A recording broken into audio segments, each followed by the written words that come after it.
hariho abandi babishoboye. Ye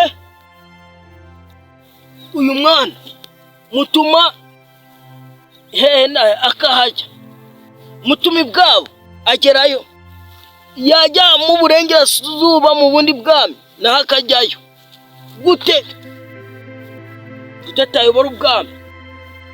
Uyu muhungu wawe ntumubana mu bugwari, ntabwo yashobora kutegeka ubu bwami. Bugwari iki? Icyo mutumye cyose kagenda. Jye mubona mu bugwari. Ese papa ase hari undi yababona ko yabashoboye kuyobora ubu bwami basi nkunda ngo mumurekere njyewe nubwo ndifuza nanjye kuyobora buno bwami ariko ndacyakeneye kukwigiraho byinshi. Ese hari uwo yabazi wenda muri ubu bwami ufite amaraso nka yacu akaba ashaka kuyobora buno bwami? Arahari.